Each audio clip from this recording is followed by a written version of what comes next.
তেলের এই তীব্র সংকটে বাংলাদেশের জন্য বিশাল এক সুখবর চলে এসেছে। প্রায় ৩৭ বছর পর বাংলাদেশে অবশেষে খুঁজে পাওয়া গেছে তেলের নতুন খনির সন্ধান। সিলেটের একদম পরিচিত এলাকা তামাবিল জাফলং মহাসড়কের পাশেই অবস্থিত গোয়াইনঘাটের বাঘের সড়ক এলাকায় এখন রীতিমতো লঙ্কাকাণ্ড চলছে। মাটির অনেক গভীর থেকে গলগল করে বেরিয়ে আসছে মহামূল্যবান তরল সোনা বা কাঁচা তেল। একদিকে ইরান আর যুক্তরাষ্ট্রের তুমুল যুদ্ধের কারণে গোটা পৃথিবীর তেলের বাজারে যখন চরম হাহাকার চলছে, দেশের সাধারণ মানুষ যখন তেলের বাড়তি দামে দিশেহারা হয়ে খাবি খাচ্ছে, ঠিক সেই মহাবিপদ থেকে দেশকে বাঁচাতে এই ঘটনা একেবারে বিশাল এক জ্যাকপট হিসেবে কাজ করছে। প্রতিদিনের বাজার খরচে মানুষের যখন ঘাম ছুটে যাওয়ার জোগাড়, তখন এই অভাবনীয় প্রাপ্তি পুরো দৃশ্যপট একদম বদলে দিতে চলেছে। এই চরম বিপদের অবস্থার মাঝেই বর্তমান প্রধানমন্ত্রী তারেক রহমানের জাদুকরী সিদ্ধান্তে প্রায় ১২,০০০ কোটি টাকার বিশাল এক মেগা প্রজেক্টে এখন গোটা সিলেট কাঁপছে। তেলের দাম নিয়ে দেশের সাধারণ মানুষের যে মাথায় হাত পড়ার দশা ছিল, তা এবার ম্যাজিকের মতো ভ্যানিশ হয়ে যাওয়ার পথে। বিশ্ববাজারে যখন চরম তোলপাড় চলছে, তখন আমাদের নিজেদের মাটিতে পাওয়া এই তরল সোনা যেন এক বিশাল স্বস্তির নিঃশ্বাস ফেলার সুযোগ করে দিয়েছে। চারদিকে যখন হতাশা আর কুল কিনারা না পাওয়ার ভয়, তখন সিলেট থেকে আসা এই ধামাকাদার খবর পুরো দেশের মানুষের মনে এক বিশাল খুশির জোয়ার এনে দিয়েছে। সবাই এখন অবাক হয়ে দেখছে কিভাবে মাটির নিচ থেকে আমাদের নিজেদের সম্পদ বেরিয়ে আসছে আর দেশের অর্থনীতিকে এক নতুন রাস্তা দেখাচ্ছে। শুধু তাই নয়, নতুন সেই খনির হিসেব নিকাশ শুনলে সত্যিই চোখ ছানা বড়া হয়ে যায়। মাটির বুক চিরে প্রতি ঘন্টায় ৩৫ ব্যারেল একেবারে খাঁটি কাঁচা তেল উঠে আসার বিশাল সম্ভাবনা তৈরি হয়েছে সেখানে। একেবারে সহজ হিসেবে দেখতে গেলে প্রতিদিন প্রায় ৮০০ ব্যারেল তেল সোজা উঠে আসবে আমাদের নিজেদের খনি থেকে। এই খবর শোনার পর দেশের কপাল একেবারে রাতারাতি খুলে গেছে। এতদিন বিদেশিদের দিকে তাকিয়ে থাকতে থাকতে সবার যখন নাকানি চুবানি খাওয়ার অবস্থা, তখন নিজেদের মাটিতেই এমন বিশাল লটারি লেগে যাবে তা কে জানত। যারা এই খনি নিয়ে দিন-রাত কাজ করছেন, তাদের নিখুঁত হিসেব বলছে এই জায়গা থেকে মোট ৬ কোটি ব্যারেল জ্বালানি তেলের বিশাল এক মজুদ পাওয়া যাবে। টাকার অঙ্কে হিসেব করলে যার দাম দাঁড়ায় প্রায় ৭,০০০ কোটি টাকা। চমক কিন্তু এখানেই শেষ নয়। এই মেগা ধামাকার সাথে বোনাস হিসেবে আরও পাওয়া যাবে অন্তত ৪৩০ কোটি ঘনফুট গ্যাস, যার বাজার দর প্রায় ৮,০০০ কোটি টাকা। সব মিলিয়ে প্রায় ১৫,০০০ কোটি টাকার এক বিশাল রত্নভাণ্ডার আমাদের হাতের মুঠোয় চলে এসেছে। এই চোখ ধাঁধানো হিসেব শুনে সবার রীতিমতো মাথা খারাপ অবস্থা। এত বড় চমক এর আগে কেউ স্বপ্নেও ভাবেনি। অর্থনীতিবিদ থেকে শুরু করে সাধারণ খেটে খাওয়া মানুষ সবাই এখন হিসেব মেলাচ্ছে কবে এই তেল বাজারে আসবে আর জিনিসের দাম কমবে। বিশ্ববাজারে যখন তেলের দাম আকাশ ছোঁয়া, তখন এই বিপুল পরিমাণ নিজস্ব তেলের মজুদ আমাদের জন্য রীতিমতো এক জাদুর চেরাগ। এই সম্পদ ঠিকমতো কাজে লাগাতে পারলে দেশের চেহারাই রীতিমতো পাল্টে যাবে। একটু পেছনের দিকে তাকালে অতীতের কিছু মন খারাপ করা ঘটনার কথা মনে পড়ে যায়। সেই ১৯৮৬ সালে সিলেটের হরিপুরে দেশের প্রথম তেলের খনি পাওয়া গিয়েছিল। তখন সবার মনে এক বিশাল আশার আলো জ্বলে উঠেছিল। সবাই ভেবেছিল এবার বুঝি আমাদের দুঃখ ঘুচল। সেই জায়গা থেকে ১৯৮৬ সাল থেকে শুরু করে ১৯৯৪ সাল পর্যন্ত মোট ৫,০৫,০০০ ব্যারেল তেল তোলা হয়েছিল। কিন্তু তারপরই সব স্বপ্ন তাসের ঘরের মতো ভেঙে যায়, কারণ খনিটি খুব বেশি দিন টেকেনি। তারপর থেকে দেশে অনেক গ্যাসের সন্ধান মিললেও তেলের ক্ষেত্রে আমরা একদম ছন্নছাড়া ছিলাম। তেলের এক ফোঁটা অস্তিত্ব আর মিলছিল না কোথাও।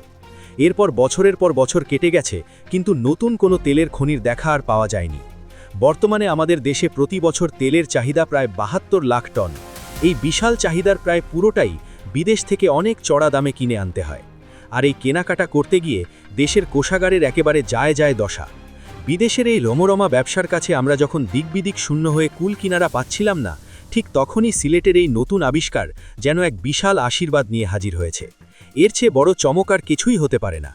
প্রতিদিনের চলাফেরায় বাসে উঠলে ভাড়া বেশি, বাজারে গেলে জিনিসের দাম বেশি, সব কিছুর মূলে ওই একটাই কারণ, তেলের বাড়তি দাম। সাধারণ মানুষ যখন এই দামের জাতাকলে পিষে একেবারে কাহিল হয়ে পড়েছিল, তখন সিলেটের এই নতুন খনির খবর যেন মরুভূমিতে এক পশলা শান্তির বৃষ্টির মতো নেমে এসেছে। তবে এই বিশাল আলোড়ন ঘটার পেছনের গল্পটাও একেবারে সিনেমার গল্পের মতো উত্তেজনায় ভরপুর। ২০২৩ সালের ১০ ডিসেম্বর সিলেট গ্যাস ফিল্ডস লিমিটেডের ১০ নম্বর কূপে মূলত গ্যাসের জন্যই খোঁড়াখুড়ি চলছিল। তবে কেউ ঘুণক্ষরেও টের পায়নি সেখানে মাটির নিচে কি বিশাল চমক লুকিয়ে আছে। বিশাল বিশাল সব যন্ত্রপাতি দিয়ে খুঁড়তে খুঁড়তে মাটির প্রায় ১,৫০০ মিটার গভীরে যেতেই হঠাৎ ঘটে গেল এক বিশাল ঘটনা। মাটির নিচ থেকে প্রচণ্ড বেগে বেরিয়ে আসতে শুরু করলো একেবারে কাঁচা তেল বা ক্রুড অয়েল। এই দৃশ্য দেখে সেখানে থাকা সবার চোখ একেবারে কপালে ওঠার জোগাড়। তারা প্রথমে নিজেদের চোখকেই বিশ্বাস করতে পারছিলেন না যে এত বছর পর আবার বাংলার মাটিতে তেলের দেখা মিলবে। এরপর যখন ড্রিল স্টিম টেস্ট বা ডিএসটি পরীক্ষা করে ঘন্টায় ৩৫ ব্যারেল তেলের প্রবাহ নিশ্চিত হলো, তখন সবার মনে হলো যেন বিশাল এক জ্যাকপট হাতে চলে এসেছে। চোখের পলকে এই খবর চারিদিকে ছড়িয়ে পড়ে আর শুরু হয়ে যায় এক বিশাল শোরগোল। সবাই দলে দলে খবর নিতে শুরু করে যে সত্যিই কি আমাদের মাটিতে এত তেল লুকিয়েছিল। মাটি ফুঁড়ে বেরিয়ে আসা এই তরল সোনা দেখে সবার মনে একটাই কথা ঘুরপাক খাচ্ছিল যে এবার বুঝি আমাদের দুঃখের দিন শেষ হতে চলল। যারা বছরের পর বছর ধরে মাটির নিচে তেলের সন্ধান করে আসছিলেন, তাদের কাছে এই দিনটা ছিল একটা বিশাল ছক্কা হাঁকানোর মতো ব্যাপার। এই চমকপ্রদ খবরের পর আর চুপচাপ বসে থাকার কোনো সুযোগ নেই। 2026 সালের এই সময় দাঁড়িয়ে প্রধানমন্ত্রী তারেক রহমান দেশের এই তেলের খনিকে কাজে লাগাতে এক বিশাল মাস্টার প্ল্যান হাতে নিয়েছেন। দেশের জ্বালানি খাতের এই দুরবস্থার রাতারাতি ভোল বদল করতে 12,532 কোটি টাকার সিলেট 12 নম্বর কূপ নামের এক বিশাল মেগা প্রজেক্ট একেবারে চূড়ান্ত করা হয়েছে। এই প্রজেক্টের বাজেট শুনলে যে কারো মাথা ঘুরে যাবে। এই বিশাল টাকার অঙ্কের মধ্যে সরকারিভাবে দেওয়া হচ্ছে 4,967 কোটি টাকা এবং সহজ শর্তে ঋণ হিসেবে আসছে 7,328 কোটি টাকা। পাশাপাশি এই কাজ বাস্তবায়নের জন্য খোদ বাস্তবায়নকারী সংস্থার নিজস্ব পকেট থেকে দেওয়া হচ্ছে 1,106 কোটি টাকা। সিলেট গ্যাস ফিল্ডস লিমিটেডের অধীনে থাকা 12টি গ্যাস কূপের পাশাপাশি শুধুমাত্র তেলের জন্য এই নতুন কূপ খোঁড়ার খবরে পুরো সিলেট এলাকায় এখন খুশির জোয়ার বইছে। এই মেগা প্রজেক্ট সফল হলে বিশ্ব দরবারে আমাদের দেশ যে বিশাল বাজিমাত করবে তা আর বলার অপেক্ষা রাখে না। পাশাপাশি নতুন করে টেন্ডার ডাকা হচ্ছে, ঠিকাদার ঠিক করা হচ্ছে আর বিশাল বিশাল সব অত্যাধুনিক যন্ত্রপাতি নিয়ে আসা হচ্ছে খনন কাজ শুরু করার জন্য। কাজের এই বিশাল গতি দেখে মনে হচ্ছে যেন খুব জলদি আমাদের নিজেদের পাম্পগুলোতে নিজেদের খনির তেল পাওয়া যাবে। আর এই মেগা প্রজেক্টের সর্বশেষ ধাপ হবে সরাসরি তেল উৎপাদন করে তা বাজারে সরবরাহ করা। বর্তমান বিশ্বে ইরান আর যুক্তরাষ্ট্রের চরম যুদ্ধ পরিস্থিতির কারণে তেলের বাজার রীতিমতো গলার কাঁটা হয়ে দাঁড়িয়েছে।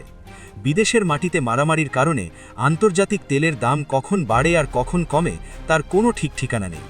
গোটা পৃথিবী যখন এই জ্বালানি সংকটে ধুঁকছে, তখন আমাদের এই নতুন তেলের খনি দেশের অর্থনীতিকে এক ধাক্কায় অনেক উপরে নিয়ে যাবে।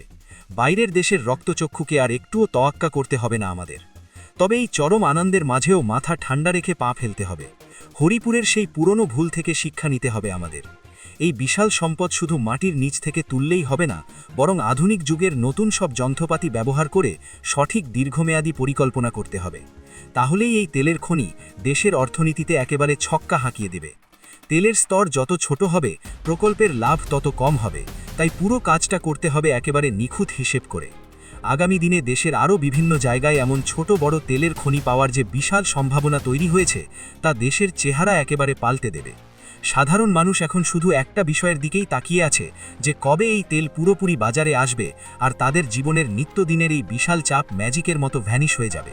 আর সেই মেগা ধামাকার অপেক্ষায় এখন প্রহর গুনছে পুরো দেশ।